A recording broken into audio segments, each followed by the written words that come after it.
Friends ଏବେ ଆସିଲା ବହୁତ ଚାଞ୍ଚଲ୍ୟକର ଖବର। ହଁ ପରେ ନବ ଦାସଙ୍କ ହତ୍ୟାର ଫ୍ରେଣ୍ଡସ୍ ଆଜି ଆସିଛି ବହୁତ ଚାଞ୍ଚଲ୍ୟକର ଖବର।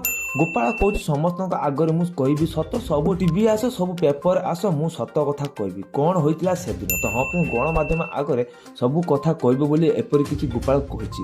ତ ଫ୍ରେଣ୍ଡସ୍ ଆସନ୍ତୁ ପୁରା ଖବର କ'ଣ ଅଛି ଜାଣିବା। ତ ତାପରେ ଛୋଟ ରିକ୍ୱେଷ୍ଟ କରୁଛି ଭିଡ଼ିଓ ଛୋଟ ଲାଇକ୍ କରି ଭିଡ଼ିଓ ପାଖରେ ରେଡ୍ କଲର୍ ବଟନ୍ ପ୍ରେସ୍ କରି ସବସ୍କ୍ରାଇବ୍ କରି ତାପରେ ବେଲ୍ ଆଇକନ୍ ପ୍ରେସ୍ କରି ଅନ୍ କରି ସବୁ କିଛି ଅପଡେଟ୍ ସର୍ବଦା ଆପଣ ଦେଖିପାରିବେ। ତ ଆସନ୍ତୁ ପୁରା ଖବର କ'ଣ ଅଛି ଜାଣିବା। ଏବେ ଯାଇ ଚାଞ୍ଚଲ୍ୟକର ଖବର ଆସିଛି। ସୂଚନା ଅନୁସାରେ ଗୋପାଳ କହୁଛି ସବୁ ଟିଭି ଆସ, ସବୁ ପେପର ଆସ, ସତ କହିବି। ପୂର୍ବତନ ସ୍ୱାସ୍ଥ୍ୟମନ୍ତ୍ରୀ ନବ ଦାସ ହତ୍ୟା ମାମଲାରେ ସମ୍ପୃକ୍ତ ଅଭିଯୁକ୍ତ ଗୋପାଳ ଦାସର ଏପରି କିଛି ବୟାନ ବର୍ତ୍ତମାନ ସମୟରେ ବହୁ ମାତ୍ରାରେ ଚର୍ଚ୍ଚା ହେବାର ଲାଗିଛି। ବହିଷ୍କୃତ ଗୋପାଳ ଦାସ କୁଆଡ଼େ କହୁଛି ତେବେ ଯେତେ ସବୁ ନ୍ୟୁଜ୍ ଛାପିଲା ବାଲା ଅଛ ସମସ୍ତଙ୍କ ଆଗରେ ମୁଁ କହିବି ସତ। ତେବେ ଗୋପାଳ ଦାସ ମୁହଁରୁ କ'ଣ ନବ ଦାସଙ୍କ ହତ୍ୟାର ସମ୍ପୃକ୍ତ ତଥ୍ୟ ଉଗାଳି ପକାଇବ ପାଇଁ ନାକ ଟେଷ୍ଟ ପାଇଁ କରାଯାଇଥିଲା। ନବ ଦାସଙ୍କ ହତ୍ୟା ସମ୍ପୃକ୍ତ ତଥ୍ୟ ଉଗାଳିବା ପାଇଁ ନାକ ଟେଷ୍ଟ କରାଯିବା ପାଇଁ ଗୁଜରାଟ ନିଆଯାଇଥିଲା।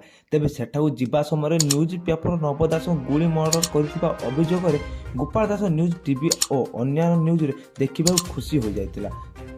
ଗୋପାଳ ଦାସ ନିଜକୁ ଟିଭି ଓ ଅନ୍ୟ ନ୍ୟୁଜ୍ରେ ଦେଖି ବହୁତ ଖୁସି ହୋଇଯାଇଥିଲା। ତାପରେ ପାଖରେ ଥିବା ଲୋକଙ୍କୁ ମଧ୍ୟ କହିଥିଲା ସତରେ କ'ଣ ନବ ଦାସ ମରିଯାଇଛି। ହଁ ଫ୍ରେଣ୍ଡସ୍ ଏପରି କିଛି ଗୋପାଳ ଦାସ ପଚାରିଛି ତାଙ୍କର ସେଠି ଥିବା କିଛି ସାଥୀମାନଙ୍କୁ।